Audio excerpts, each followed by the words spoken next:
Bonsoir, mesdames et messieurs, et bienvenue à Procure en parle. Je m'appelle Winston McQuaid et je suis porte-parole de Procure et aussi votre maître de cérémonie durant le mois de septembre, qui est le mois de la sensibilisation au cancer de la prostate. Comme l'information est le premier remède, c'est avec plaisir que nous vous présenterons le troisième de 4 webinaires pendant ce mois. Aujourd'hui, nous aborderons problèmes urinaires, sexuels ou intestinaux avec le docteur Peter Vavassis, qui est radio-oncologue à l'hôpital Maisonneuve-Rosemont. Euh, Veuillez noter que les effets secondaires de l'hormonothérapie seront abordés le 25 octobre prochain. Alors, nous aurons droit à une présentation par notre spécialiste, suivie d'une période de questions. Et parlant de questions, j'aimerais vous remercier d'avoir posé vos questions à info@procure.ca. Et si jamais vous voulez poser des questions ce soir, vous allez sur le petit bouton qui est indiqué au bas de votre page et c'est écrit QA, questions, questions and answers, si vous préférez. Alors, avant de débuter, on aimerait ça remercier tous nos donateurs du fond du cœur, mais également le présentateur officiel de ce webinaire, Industriel Alliance, et nos partenaires Astellas, Tolmar, de même que l'Association québécoise des urologues, tout comme l'Association canadienne des urologues. Alors, merci, Dr Vavassis, d'avoir accepté notre invitation et sans plus tarder, je vous cède la parole. Vous pouvez partager votre écran. À tout à l'heure. Bonjour tout le monde et merci beaucoup. Merci pour l'introduction. Je commence avec le partage.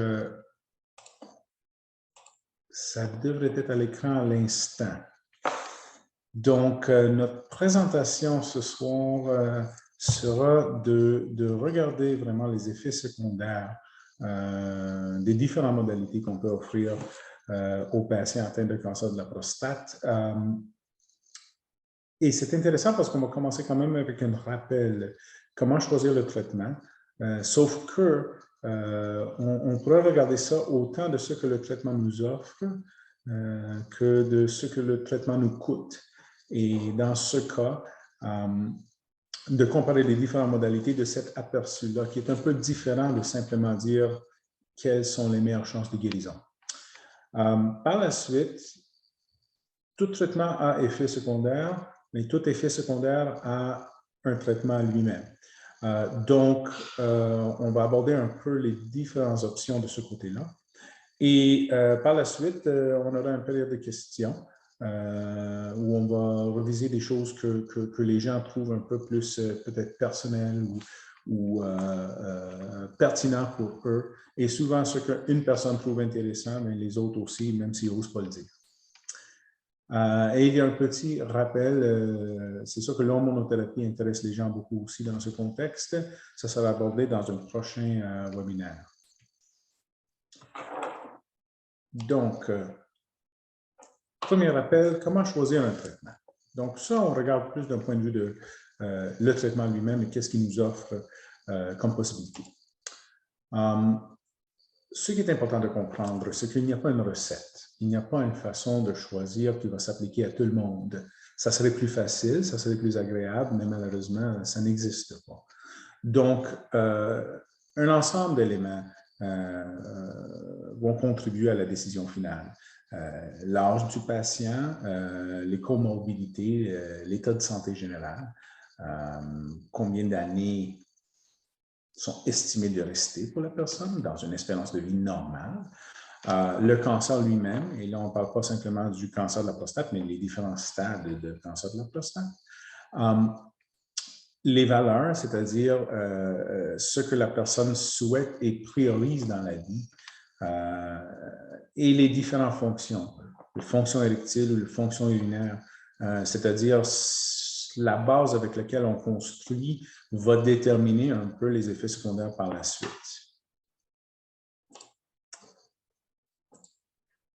Donc, si on regarde les différents types de traitements, en premier, on a la surveillance, c'est-à-dire pour un certain groupe de patients avec des cancers qui sont peu avancés, qui sont à leur début.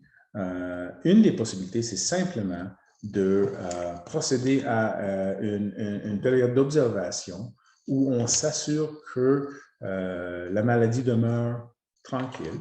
En retardant les traitements, on retarde les effets secondaires des traitements, ce qui est avantageux. Spécifiquement, on n'a pas d'effet urinaire et on n'a pas un impact sur la sexualité. Donc, intéressant de ce côté. Par contre, certains désavantages suivent aussi. On a une inquiétude par rapport au fait que le cancer demeure présent. Il faut continuer le suivi de façon rapprochée, potentiellement avec d'autres biopsies. Et on a un certain risque de progression, c'est-à-dire qu'il faut accepter que malgré la meilleure surveillance au monde, il est possible qu'entre deux rendez-vous, il y ait un changement et que là, au prochain rendez-vous, le médecin annonce des nouvelles qui sont un peu décourageantes. Donc, pour toutes ces raisons, il faut être prêt à assumer un certain stress relié à la surveillance. On peut se faire opérer. Donc, si on a une intervention chirurgicale, mais on a un spécimen de pathologie, on a une prostate qui est enlevée du corps et on a une évaluation de cette prostate. On s'assure qu'on avait le bon diagnostic au début, qu'il n'y avait pas un élément qui avait été sous-estimé, qui avait été un peu manqué par les examens dans leur capacité de détecter des choses. On a une idée si tout a été enlevé. S'il y a un petit morceau qui pourrait rester en arrière ou si on a une résection complète en marge négative. Et on demeure quand même avec une certaine option qui est la radiothérapie si jamais la maladie revient. Donc, certainement, le fait d'avoir d'autres options thérapeutiques est rassurant pour un patient. Mais il y a des désavantages à se faire opérer aussi. C'est plus invasif. Quand on parle invasif au niveau médical, on parle de une modification au niveau du corps permanent et qui est avec des effets secondaires, avec des séquelles. Il y a une convalescence après l'intervention chirurgicale, donc il faut porter un sonde pendant une certaine période de temps. Et il y a des risques de complications reliés à chaque chirurgie, que ce soit à l'anesthésie, que ce soit à l'intervention elle-même, des risques de saignement, des risques d'infection, tous les risques post-opératoires habituels. Donc, une intervention qui a des bons avantages, mais qui nécessite un certain investissement du patient. La radiothérapie. Bon, on a marqué indolore ici. Je pense que les patients qui ont subi une radiothérapie diraient que ce n'est pas indolore, mais c'est certainement moins douloureux à l'aigu qu'une intervention chirurgicale. Il y a une irritation plutôt qu'une douleur comme telle. Ce n'est pas invasif, c'est-à-dire on ne coupe pas le corps pour pénétrer dans le corps et enlever un morceau. On subit un traitement sous la machine que vous voyez à l'écran, quelques minutes par séance, et un nombre de séances qui peut varier entre 5, 20, 35, 40, dépendant de comment on module les traitements selon les besoins de la maladie. S'il y a un récidive après la radiothérapie, la plupart du temps, on choisit de ne pas opérer. C'est une opération plus délicate. Par contre, aujourd'hui, avec des techniques modernes, nous avons des opportunités de rattrapage autres, que ce soit par curithérapie, par aiguille, que ce soit par une technique de radiochirurgie, qui est une radiothérapie précise. Des options existent. Un des grands désavantages de la radiothérapie, alors on ne parle pas des effets secondaires, mais plutôt de désavantages, c'est qu'on n'a jamais la prostate entre les mains. On ne va jamais pouvoir, sous lame, sous examen pathologique, valider ce que les examens radiologiques, les scans, les résonances magnétiques, nous avaient dit par rapport à cette maladie. À cet effet, il faut comprendre quand même que notre capacité de diagnostiquer un cancer aujourd'hui est assez avancée. On a de la bonne imagerie, on a tendance à bien établir le stade de la maladie, mais l'évaluation pathologique demeure le critère numéro 1, le gold standard, comme on dit en anglais, par rapport à l'évaluation finale. Donc, on ne peut pas voir ça si la prostate demeure dans le corps, comme est le cas avec la radiothérapie. Une radiothérapie spécialisée, si on veut, s'appelle la curithérapie. Il y a des avantages à la curithérapie.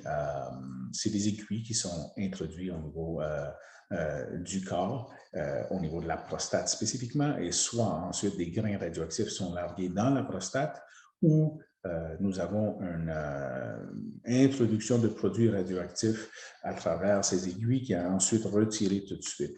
D'une façon ou de l'autre, l'avantage étant que les aiguilles sont dans la prostate, la radiation est concentrée dans la prostate et donc il n'y a pas de radiation qui traverse le corps.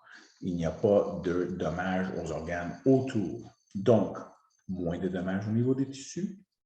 On ne touche pas au nerf érectile. Et donc, la récupération peut être assez rapide. Encore une fois, par contre, la prostate reste dans le corps. Donc, on n'a pas d'évaluation pathologique. C'est une technique qui nécessite une prostate d'une certaine forme, d'une certaine taille pour que les aiguilles soient placées adéquatement. Donc, ce n'est pas une option pour tous les patients.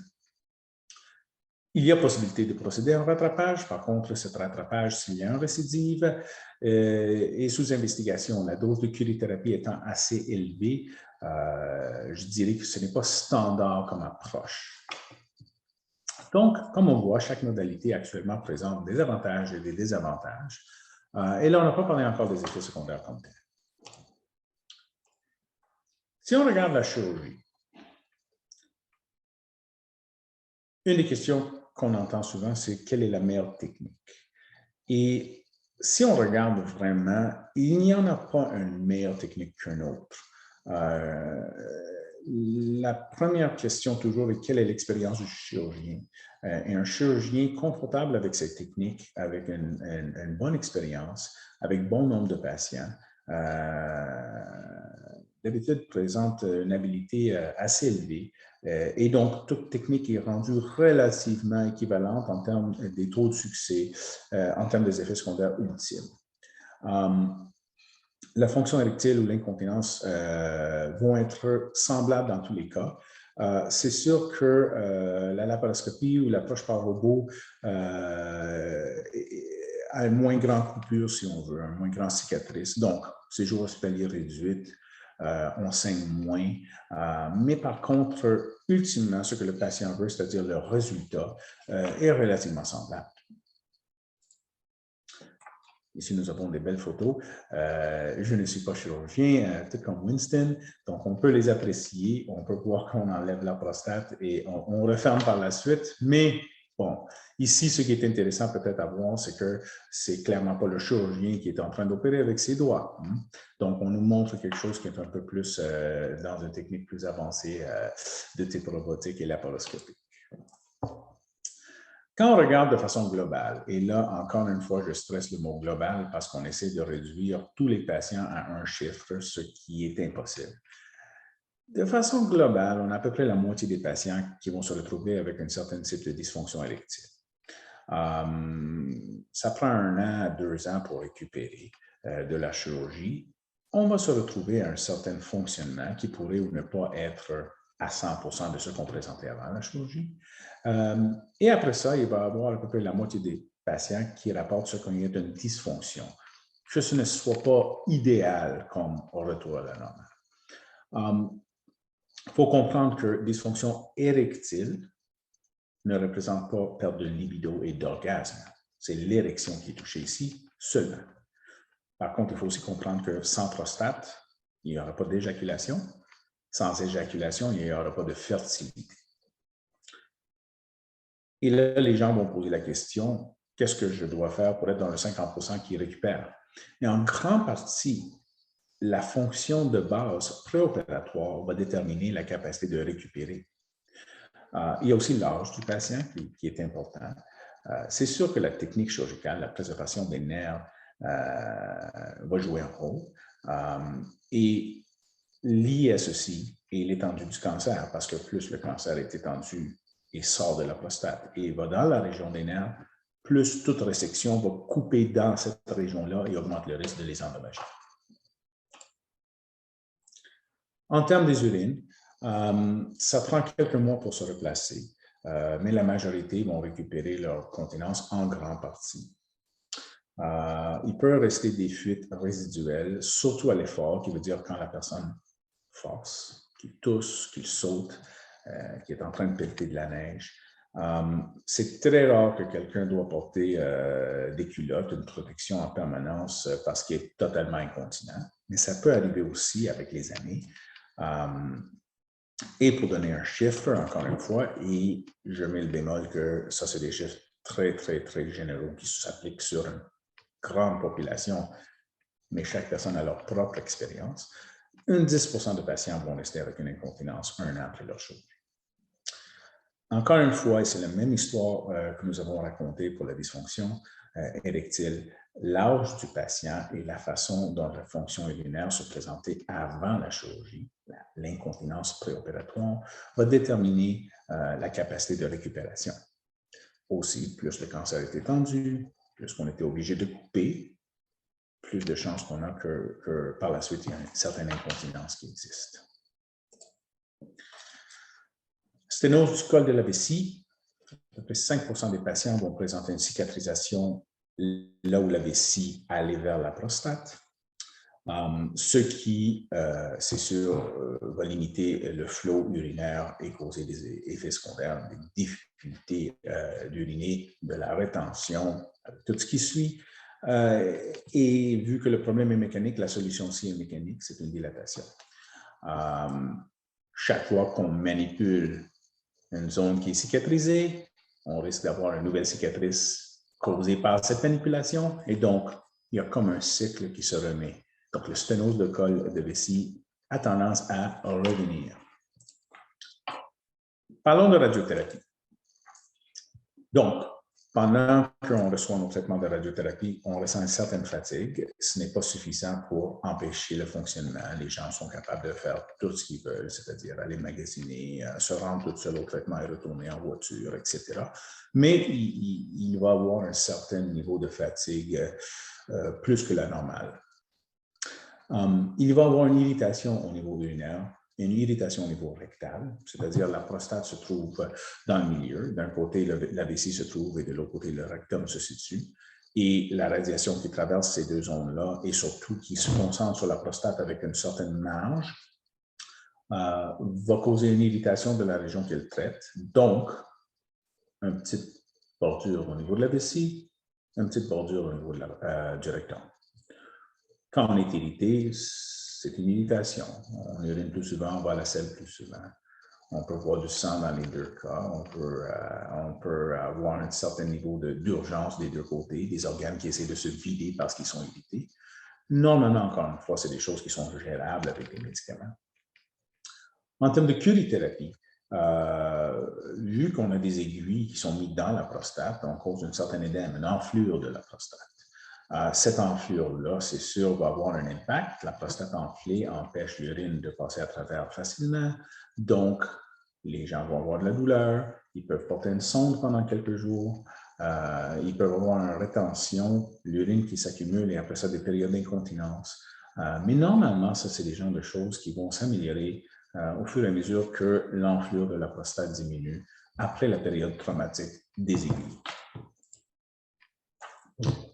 Encore une fois, en radiothérapie, si on regarde la fonction urinaire spécifiquement, pendant la radiothérapie, on doit s'attendre qu'il y ait un certain débalancement. Et on a des médicaments pour cela. Par contre, il est plutôt rare qu'on va causer une cicatrisation suffisante pour parler de la sténose, comme on parlait tantôt pour la chirurgie. Il peut y avoir une inflammation, une irritation de la vessie, une édème, ce qu'on appelle une cystite. C'est plutôt rare que ce soit problématique, mais chez presque tous les patients, si on les examinait pendant les traitements et pour la période post-traitement de quelques semaines, il y aurait une certaine enflure. Le trauma de la radiothérapie va causer une irritation. Il est rare qu'il y ait de l'incontinence. Dans mon expérience et selon les études les plus récentes, les techniques modernes donnent une incontinence à long terme de moins de 1%. Mais il y a des patients qui rapportent qu'ils sont plus fragiles au niveau des urines, c'est-à-dire qu'ils ont un peu plus d'urgence, ils se lèvent un peu plus souvent la nuit qu'avant les traitements. On voit le 5 à 10% qui ont des symptômes à long terme, ça c'est tous symptômes confondus. Mais comme je vous ai dit, pour de l'incontinence franche, d'avoir besoin d'avoir des pertes urinaires, c'est moins de 1%. La dysfonction érectile. Ici, il faut faire un certain bémol par rapport à la chirurgie parce qu'on ne compare pas tout à fait deux populations qui sont égaux. Les patients opérés habituellement ont moins de 70 ans, donc dans la cinquantaine ou dans la soixantaine, alors que les patients qui subissent une radiothérapie habituellement ont plus que 70 ans. Cette différence fait que la population chirurgicale, normalement, n'a pas beaucoup de dysfonction érectile de base, pré-traitement, comparée à la population de radiothérapie. Et donc, il est certain qu'on part déjà avec une certaine fragilité au niveau de la population de radiothérapie. Donc, là, en radiothérapie, les patients traités, normalement, ils voient une dysfonction érectile qui va s'installer tranquillement sur les années suivantes, habituellement atteignant le maximum 5 ans après les traitements. Si on part avec un patient de 72 ou 74 ans, on se retrouve à 77 ou 79. Donc, il y a une part de ça qui est une progression naturelle. Et une autre partie, probablement causée par la radiothérapie elle-même, qui a causé une certaine accélération ou accentuation.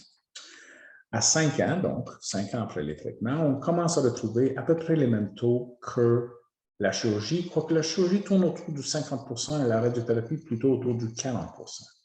Pour moi, cette différence de 10%, quoi qu'il est intéressant dans une grande population, n'est pas très représentatif au niveau individuel. Et donc, il faut se voir que à peu près la moitié des gens vont rapporter une certaine perte de fonction érectile à peu près 5 ans après les traitements au maximum. Encore une fois, le libido et l'orgasme ne sont pas affectés par la dysfonction érectile comme telle. Il y a des patients qui réussissent à avoir de l'éjaculation après la radiothérapie et d'autres non, c'est-à-dire l'éjaculation a lieu, mais il est rétrograde. Il pousse contre la prostate et il tombe dans la vessie. Et ensuite, aux prochaines urines, il y a le produit de l'éjaculation aussi qui va se retrouver là-dedans.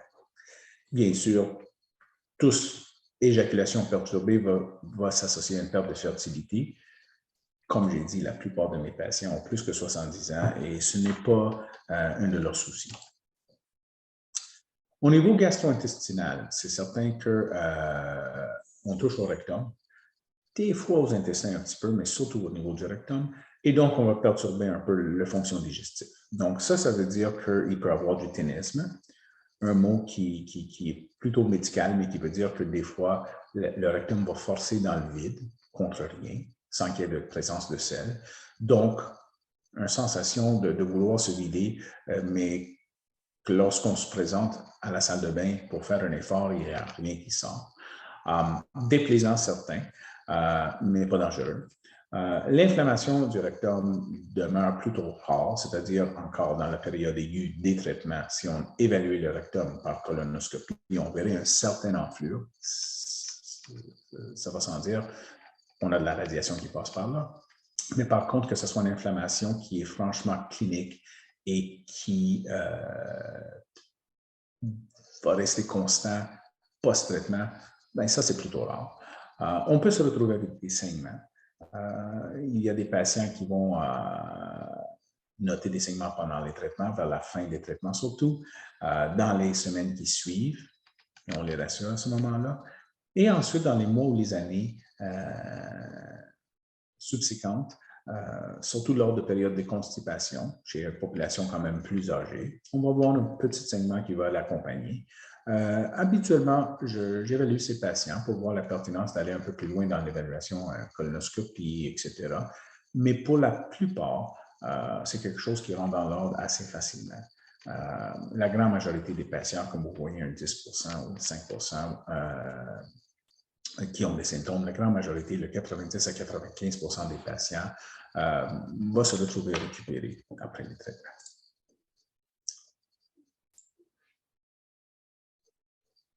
Donc, pour revenir, on a la surveillance, retard les traitements, retard les effets secondaires, mais nécessite un suivi avec des biopsies potentiellement répétées et l'anxiété qui va un peu avec le fait qu'on n'est pas en train d'effectuer un traitement comme tel. On a la chirurgie. qui a un spécimen pathologique qui nous permet d'évaluer le niveau de réussite, mais qui est un peu plus invasif, qui présente un peu plus de symptômes dans l'aigu. On a la radiothérapie, qui est plus facile à subir, si on veut, que la chirurgie à l'aigu. On vient pour les traitements, on retourne à la maison, qui n'aura pas de dysfonction érectile immédiate, qui n'aura pas d'incontinence franche, mais donc il va y avoir une irritation pendant les traitements et donc on n'aura pas le spécimen pathologique pour évaluer si on avait raison par rapport au diagnostic comme tel.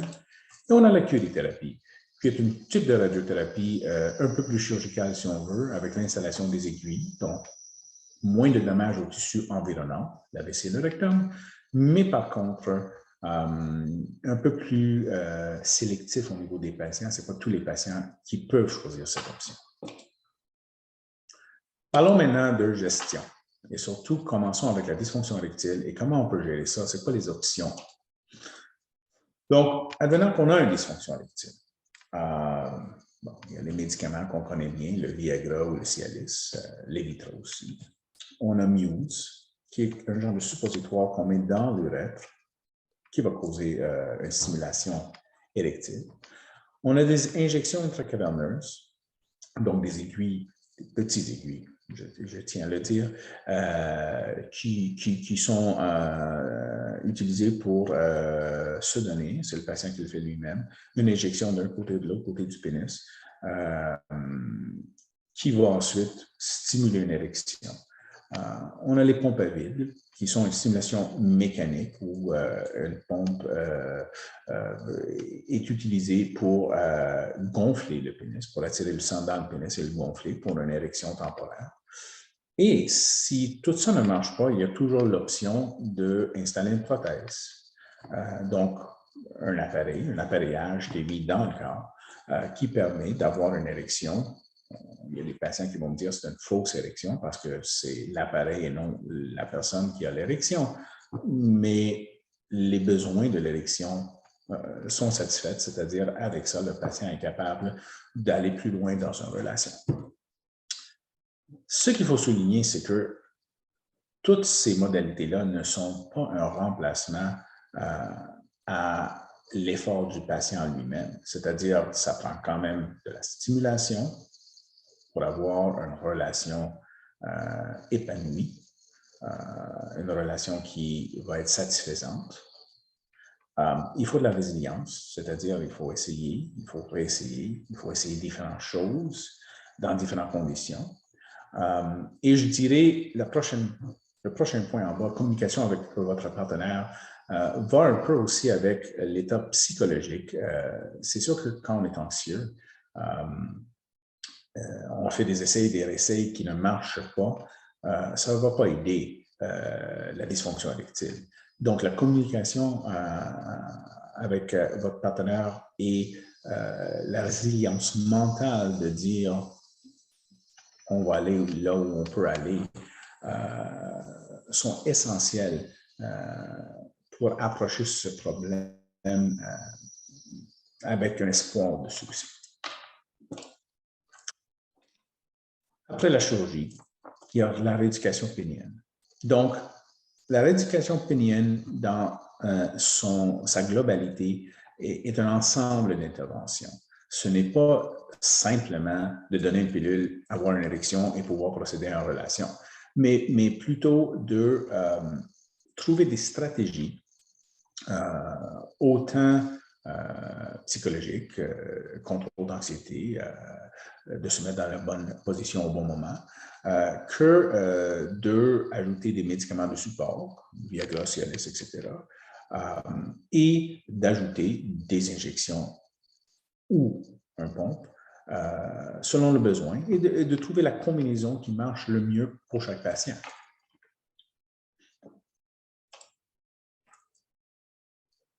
Je reviens un peu à l'idée de l'anxiété. Ce n'est pas la performance qui est importante ici. L'érection n'est pas le seul outil par rapport auquel on va satisfaire notre partenaire. Mais en pensant que c'est simplement ça, une anxiété est créée. Cette anxiété reliée au fait que, ultimement, c'est le cerveau en grande partie qui va aider l'érection, va créer une obligation de réussite, un besoin de réussite, plutôt qu'un plaisir de la réussite. Et une créativité pour chercher d'autres moyens d'avoir plaisir. Et des fois, c'est ça qui va faire décrocher aussi la dysfonction érectile, c'est-à-dire en trouvant d'autres façons de faire fonctionner l'ensemble de la relation, mais la dysfonction, à quelque part, elle s'améliore parce que la stimulation est là. L'orgasme, généralement, n'est pas affecté par l'érection comme telle. La sensation est encore là. Donc, la personne peut encore ressentir un orgasme par toutes les façons qu'on peut s'imaginer. Le contact physique pur, le toucher, de caresser. Ce qui se passe au niveau mental, que ce soit les fantasmes, l'imaginaire, l'attirance. Et pour définir l'orgasme, on peut avoir un orgasme qui est sec, c'est-à-dire sans éjaculation produit visible, que l'éjaculation soit rétrograde, que ça tombe dans la vessie ou que ça ne se produit pas du tout. Donc, il est certain qu'il ne faut pas faire ce lien-là de dire une dysfonction érectile veut dire aucun plaisir, aucune sensation. Si on regarde un peu au niveau urinaire, l'incontinence urinaire, c'est de perdre les urines, que ce soit un goutte, que ce soit une perte totale. Ça peut arriver aux efforts, quand on tousse, quand on rit, quand on déplace une table, ou sans effort, c'est-à-dire la personne qui dit « j'ai rien fait, j'étais assis tranquillement et j'ai perdu quelques gouttes sans aucune raison, sans aucun effort de ma part, donc sans effort. Ça peut être soit le matin, soit le soir, en se levant, et différents symptômes ou différentes présentations ont différentes causes et différentes solutions. En termes des urgences, une urgence, c'est une envie pressante de trouver la salle de bain, de dire aux autres membres de la famille « sortez parce que c'est mon tour, sinon l'incontinence pourrait suivre ». Donc, une urgence va souvent arriver en arrivant à la maison. Et là, l'effet un peu psychologique de savoir que la salle de bain est proche. Un peu une réponse de base à un stimulus psychologique qui est la porte d'entrée.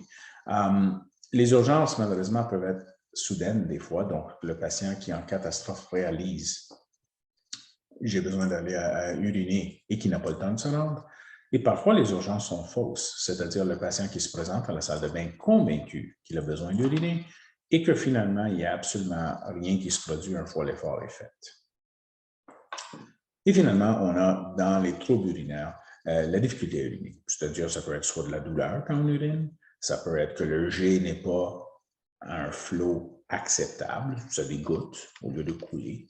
Ça peut être des inconforts au début ou à la fin de la miction. Et tout ça se soigne. En grande partie, si on a une incontinence comme telle, c'est-à-dire une difficulté à contrôler les urines, la physiothérapie pour renforcer les muscles responsables pour ce contrôle va être utile. Donc, il y a le plancher pelvien, qui est vraiment la région en dessous de la vessie, autour de où l'anus, le périnée, le scrotum se trouvent, qui va être utile pour renforcer, pour relever et pour donner un certain contrôle. On veut avoir les bonnes contractions au bon moment pour contrôler pas seulement les envies, mais les fuites. Et en plus, se retrouver avec une certaine confiance, parce que plus qu'on a un contrôle, plus qu'on sait qu'on a un contrôle et moins qu'on panique, et c'est un cercle vicieux. Mais il y a aussi des habitudes reliées à la prise d'eau, aux diètes. Un coupable facile serait le café. Et à travers tout ça aussi, on a des produits pour se protéger qui peuvent apparaître de façon minime, mais très efficaces si jamais il y a une goutte qui s'échappe malgré tous nos bons efforts. et les fameux exercices de Kegel, qui sont des exercices spécialisés au niveau du renforcement de ce plancher pelvien que je vous ai décrit. Donc, au niveau de la diète, par exemple, on veut éviter café, thé, les Coca-Cola, etc. Tout ce qui contient de la caféine, tout ce qui est stimulant pour uriner. On veut boire beaucoup d'eau pour diluer l'urine. Ça le rend un peu moins irritant quand il passe. En termes de protection, en termes de culottes, on veut les enlever la nuit le plus rapidement possible. On veut qu'on ait une certaine pression de ne pas être dépendant sur cela, et par la suite de les diminuer le jour le plus rapidement qu'on peut. Les exercices de Kegel que j'ai mentionnés tantôt aident à serrer, à fermer l'urètre et calmer la vessie. Donc, on travaille au niveau de l'endurance, au niveau de la force de ces muscles-là et à quelle vitesse on peut les enclencher. Et la bonne nouvelle pour les exercices de Kegel, je suis sûr qu'on va revenir à un moment donné dans les questions, c'est qu'on peut les faire n'importe où on veut. Donc, c'est quelque chose qui devient très, très intéressant de ce côté-là parce que c'est quelque chose qu'on est indépendant à faire comme ça nous tente et qui va aider.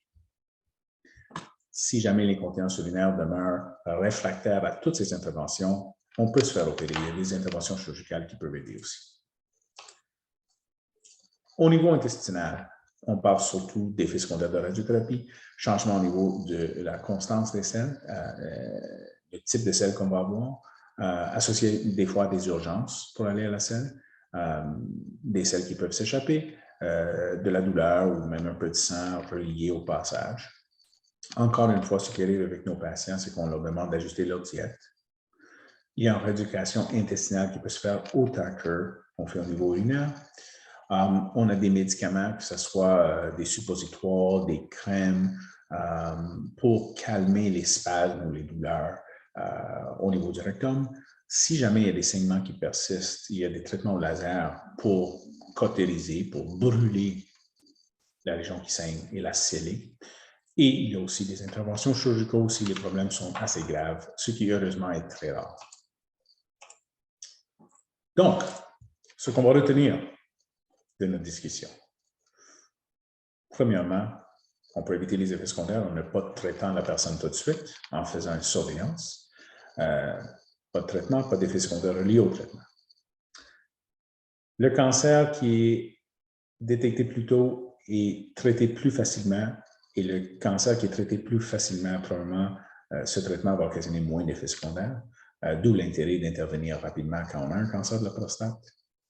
Les traitements, que ce soit une intervention chirurgicale ou par radiothérapie, peuvent avoir des impacts au niveau urinaire, au niveau digestif et au niveau de l'érection, mais il y a des stratégies pour prévenir et gérer ces effets secondaires.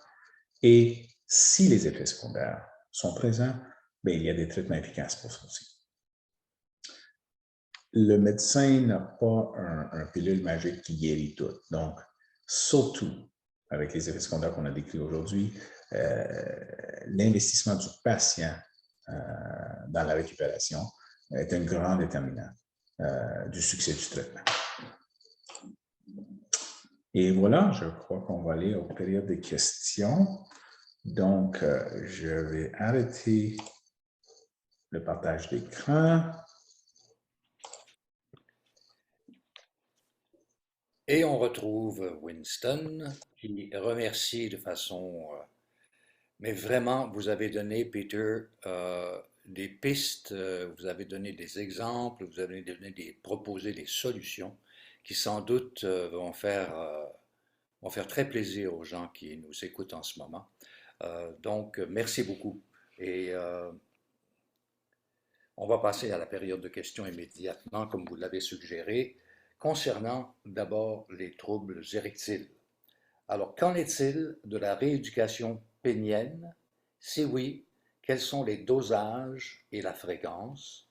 Et combien de temps prendra cette rééducation après la chirurgie avant de retrouver une fonction érectile? Merci, Winston. Donc, une excellente question. La rééducation pénienne, comme on a vu un peu durant la présentation est un ensemble d'interventions. Donc, comme toute éducation, il y a plusieurs sujets qu'on traite, que ça passe par une intervention médicale comme le Viagra, que ce soit une intervention mécanique comme la pompe, que ce soit comme une intervention intrapénienne comme les injections. Et tous ces éléments-là, ensemble, vont contribuer seulement si la stimulation est présente. Et par stimulation, effectivement, il y a une stimulation physique qu'on connaît tous, qui est nécessaire pour la fonction érectile. Il y a aussi la stimulation psychologique, c'est-à-dire la gestion de l'anxiété, la gestion des attentes, la gestion des déceptions, la capacité de se remettre à l'essai, de oublier un peu nos échecs et de passer à l'attaque à nouveau. Et donc, c'est l'ensemble de tout qui fait la grande rééducation pénienne. Dosage et fréquence de chacun des éléments varie dépendant de comment on répond aux éléments, mais c'est certain que plus qu'on pratique quelque chose, et là je parle de l'activité en soi, plus qu'on a des chances de bien le faire. Donc, voilà un peu la réponse comme telle. On peut certainement commencer relativement rapidement après une intervention chirurgicale. Je dirais, si on attend 4 semaines, on est au début de la capacité de recommencer, puis certainement après 2 mois. Et d'un point de vue un peu plus scientifique, il y a plusieurs études qui ont démontré que commencer plus tôt est mieux que d'attendre plus tard. Donc, commencer 2 mois après la chirurgie est mieux qu'attendre 6 ou 7 mois après la chirurgie. Il y a une expression anglaise qui dit If you don't use it, you lose it. Je pense que tout le monde peut comprendre ça. Est-ce qu'il y a une vérité là-dedans? Je crois absolument. C'est comme toute fonction du corps. Et si on ne s'investit pas, mais on risque d'être déçu le jour qu'on le veut. Et ici est aussi important, et c'est un peu tabou, mais je suis content qu'on en parle parce que moi et toi, on a déjà parlé des choses taboues ensemble. L'importance ici n'est pas nécessairement de toujours avoir un partenaire non plus. Ça peut être une activité qu'on pratique seul et qui quand même a une énorme valeur. J'aimerais souligner que c'est tout à fait naturel donc il ne faut pas négliger ce côté-là non plus. On peut s'investir soi-même. Une question que j'oserais pas poser, mais que je vais poser quand même. Quelqu'un qui se masturbe, quelqu'un qui vit seul, ou quelqu'un qui est dans une relation où la sexualité se passe d'un côté et pas nécessairement de l'autre, est-ce qu'il y a un rythme? Est-ce qu'on pratique ça une fois par semaine, 2 fois par semaine, au besoin? Comment vous voyez ça, Peter? Moi, j'ai envie de dire au besoin. Et je pense que là, on a souligné un grand point très important, qui est que si mon patient a 75 ans, mais il est fort possible que son épouse aussi a 75 ans et qu'elle ne soit plus investie de cette façon-là dans la relation physique. Et ça, c'est correct. Mais c'est aussi correct que mon patient ait envie d'avoir une certaine fonction. Et donc, voilà l'importance.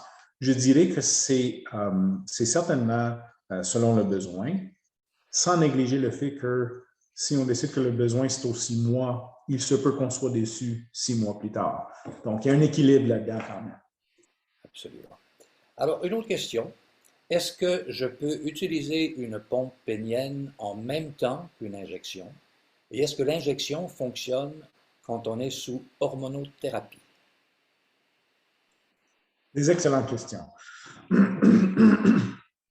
Pardon. L'injection, il faut comprendre, est une stimulation mécanique. Mécanique et médicamenteuse, mais une combinaison d'attirer un flot sanguin. Quand on est sous hormonothérapie, et là, on avait promis de ne pas aborder ça aujourd'hui en termes de sujet, mais je vais aller un peu sur le sujet du mois d'octobre. Quand on est sous hormonothérapie, il faut comprendre que l'absence de testostérone va aussi contribuer à la manque d'érection.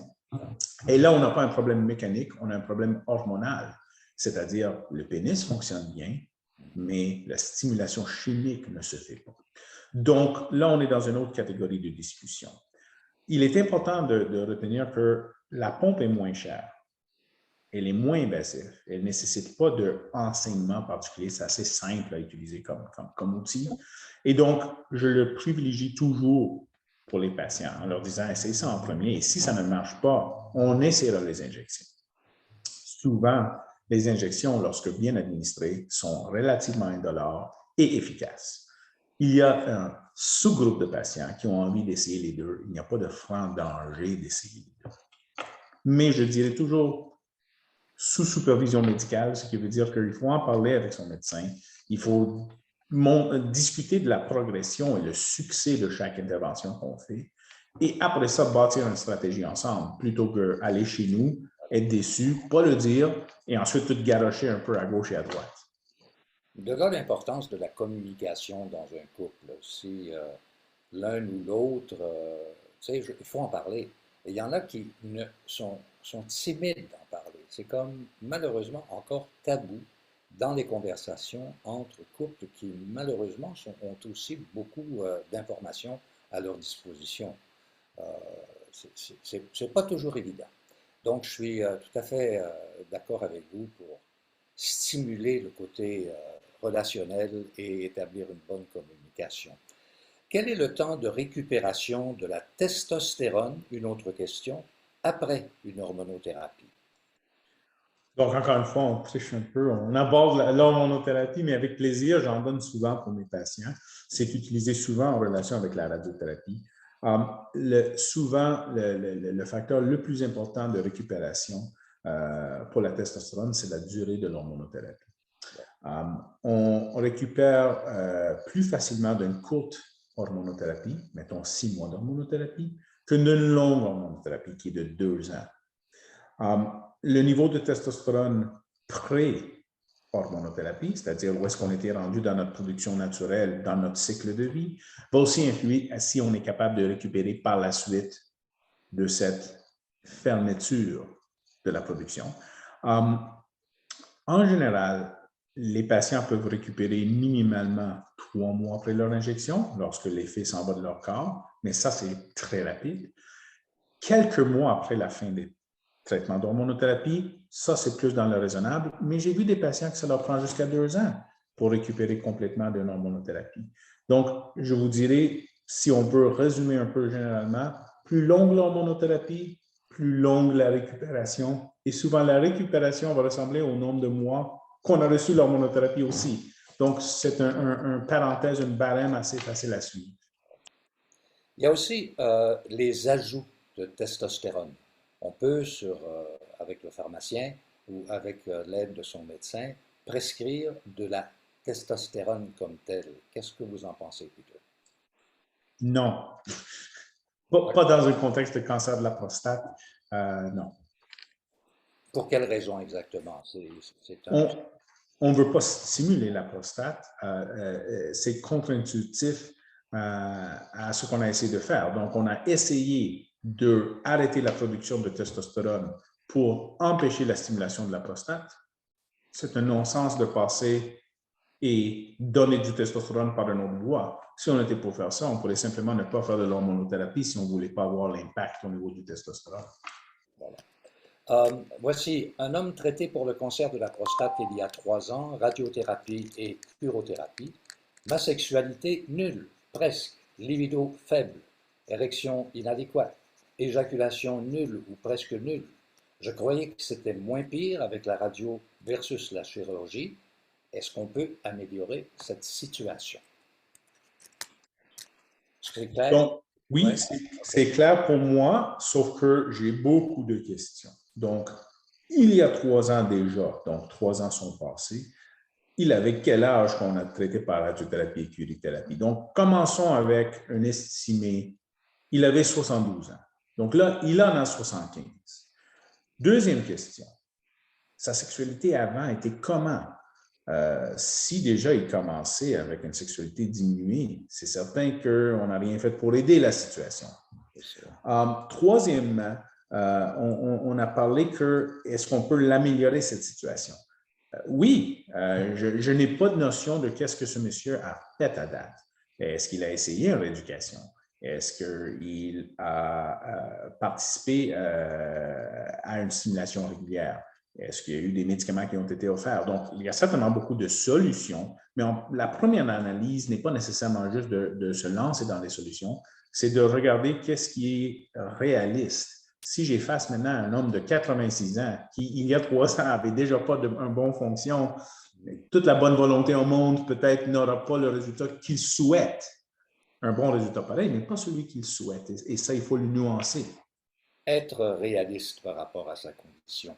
Parlons rapidement, le temps file, Peter. Comment faire la différence, par de troubles urinaires, comment faire la différence entre incontinence à l'effort et spasme lorsqu'il y a perte de contrôle de la vessie?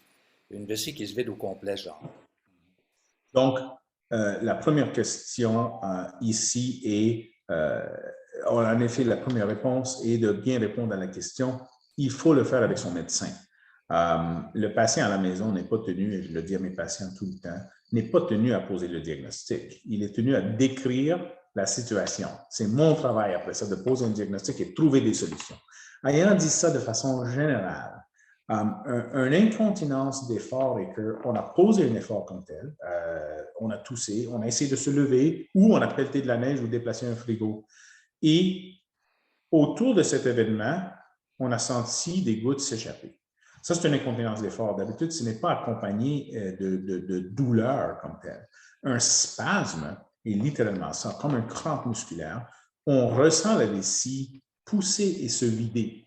Et c'est très important de faire la différence parce qu'il y a différentes stratégies thérapeutiques pour les deux. Mais quand on a un doute, quand on a des gouttes qui s'échappent et on n'est pas content, on a juste à aller voir son médecin et d'essayer de se rappeler qu'est-ce qui se passe quand ces gouttes-là apparaissent. Une inflammation de la vessie dernièrement, mon médecin m'a dit que c'était un effet secondaire de ma radiothérapie d'il y a 5 ans. Est-ce que c'est vrai? Donc, je dirais que si on avait une inflammation aiguë de la vessie, non. Si je vous donne un coup de poing, ce n'est pas 5 ans plus tard que vous allez faire un bleu. Ouais. Donc, selon la même logique, non, une inflammation aiguë ne devrait pas être ça. Par contre, si quelqu'un subit une cystoscopie, le caméra qui est rentré dans le pénis pour évaluer la vessie, et l'urologue dit qu'il y a une inflammation chronique de la vessie, ça oui, ça pourrait être une cicatrisation post-radiothérapie, et ça, c'est tout à fait normal. La question n'est pas est-ce qu'il y a présence d'inflammation, comme en vieillissant, on ne demande pas est-ce qu'on a des poils gris. La question derrière est à quel point ça nous affecte. Donc, quelqu'un qui a une inflammation chronique post-radiothérapie asymptomatique, ce n'est pas du tout un problème, pas plus que quelqu'un qui prend un certain âge, mais qui est aussi fort physiquement, va dire, ben oui, je suis plus vieux que j'étais, mais ça ne m'a pas affecté. Et il a un peu le jeu. Donc, quel est le problème avec cette inflammation? Voilà. Après 38 traitements de radiothérapie l'an dernier, j'ai encore des problèmes urinaires. Ça chauffe quand j'urine. Je vais souvent aux toilettes, mais pour peu de choses. Mon radio-oncologue m'a prescrit du Flomax. Mais est-ce qu'il y a autre chose que je peux faire? Certainement. Donc, ceci arrive souvent. C'est une des choses que j'entends de mes patients. Habituellement, c'est quelque chose qu'on essaie de gérer pour que ça ne soit pas un problème chronique et donc qu'on n'entend pas parler du patient de façon prolongée. Le Flomax, comme tel, est un médicament qui a comme but de relâcher un peu la prostate, les muscles de la prostate, et donc maximiser le flow, d'où son nom. Quand le jet est lent et ça ne coule pas fort, c'est là où on ressent un certain inconfort en urinant. Quand on a un bon jet qui sort avec une certaine puissance, c'est plus naturel et c'est moins inconfortable. Et donc, c'est ça qu'on essaie de maximiser. Mais il peut y avoir beaucoup de raisons au-delà de simplement le flow qui donne ces symptômes-là. Et d'où ça prend une évaluation, que ce soit par le radio-oncologue, que ce soit par l'urologue, souvent qui va suivre conjointement, pour savoir vraiment quelle est la raison. La raison n'est pas nécessairement simplement un problème de flow urinaire. Et Mais d'où qu'on quand peut le pas. jet se sépare, quand à un moment donné, c'est pas un jet, mais c'est comme deux jets qui vont chacun de leur côté, est-ce que ça veut dire quelque chose? Mais ça veut dire que le jet ne sort pas bien. Ça veut dire qu'on ne génère pas assez de puissance. Est-ce que c'est la pompe, la vessie, qui ne génère pas assez de puissance? avec un réentraînement, on peut l'habituer à générer plus. Est-ce que vous vous présentez trop rapidement à la toilette en ayant ces fausses envies qui fait que vous avez quasiment rien à vider? Donc, encore une fois, vous poussez, il n'y a rien qui sort, quelques gouttes et donc, ça ne flotte pas. Est-ce que c'est carrément un blocage au niveau de la prostate? Est-ce qu'il y a une cicatrisation qui a créé que, franchement, le flow n'est pas bon? Et là, le flow max devient approprié. Donc, d'où différents problèmes peuvent présenter le même symptôme, mais les stratégies de correction sont complètement différentes. Brièvement, les troubles intestinaux. Est-ce que les troubles intestinaux sont plus importants avec une radio externe ou une curithérapie? Une radiothérapie externe. La curithérapie, c'est des aiguilles dans la prostate. Les dommages sont faits en rentrant les aiguilles à travers la peau. C'est à la prostate que ça se passe. Au niveau du rectum et de la vessie, on ne devrait pas avoir vraiment d'effet. La radiothérapie traite la prostate avec une marge autour. Les rayons doivent se rendre là, donc ils traversent les organes, d'où une irritation intestinale. L'avant-dernière question, les troubles intestinaux durent combien de temps normalement après une radiothérapie? Peuvent-ils être permanents aussi? Ils se replacent normalement dans les semaines suivant le traitement. Je dois dire qu'il y a une bonne partie de la population des patients qui ne va pas avoir de troubles intestinaux, qui me disent toujours « Vous m'avez fait peur et là, finalement, il n'y a rien qui est arrivé. » Une partie de mon travail, c'est d'avertir les gens. Que ça arrive ou non, il faut que vous soyez au courant que c'est possible. La plupart, la vaste majorité récupèrent dans les semaines suivantes, 3, 4, 5 semaines suivantes. Une autre bonne partie de ceux qui n'ont pas récupéré là, dans les 2 mois après, ils vont récupérer. Il y a un petit pourcentage, généralement moins de 5 qui vont rester avec des problèmes chroniques, c'est-à-dire, oui, des problèmes qui vont être leur nouvelle façon d'être au niveau intestinal. 95 des patients, ce n'est pas le cas. Une réponse courte à une question courte aussi. Est-ce que la rééducation du plancher pelvien, genre Kegel, peut aider lorsqu'on a des troubles sévères au niveau des intestins? Au niveau des intestins, c'est un peu plus controversé qu'au niveau urinaire, où c'est très clair. Mais oui, ça peut aider à retrouver un contrôle. Ça fait partie des stratégies. Peter Vavassis, je vais le dire correctement, Kyrie Peter Vavassis, merci pour votre précieux temps, merci pour vos précieux conseils. Je suis sûr qu'on a éclairé l'ampoule de plein d'hommes qui sont à l'écoute ce soir. Merci beaucoup. C'est moi qui vous remercie. Le prochain webinaire aura lieu le 27 septembre prochain à 19 h, lors duquel nous aborderons cancer de la prostate, votre rôle en tant que patient. Sous forme de panel, j'animerai cette rencontre avec des hommes qui sont atteints de la maladie, alors soyez des nôtres. Consultez le site Procure, évidemment. Et là-dessus, j'aimerais tout simplement vous donner rendez-vous et vous remercier pour votre présence. Encore une fois, si vous avez des questions, et j'ai vu qu'il y en avait qui étaient posées sur la portion Q et A, il y a des questions qui vont recevoir une réponse, mais par le biais des spécialistes chez Procure qui vont répondre avec compétence à vos préoccupations. Alors là-dessus, c'est Winston McQuaid pour Procure en parle. Je vous souhaite une excellente soirée et on se donne rendez-vous la semaine prochaine sur procure.ca. Bonne soirée. Vous avez aimé les services de Procure? Alors n'hésitez pas à contribuer à procure.ca. Merci pour votre générosité.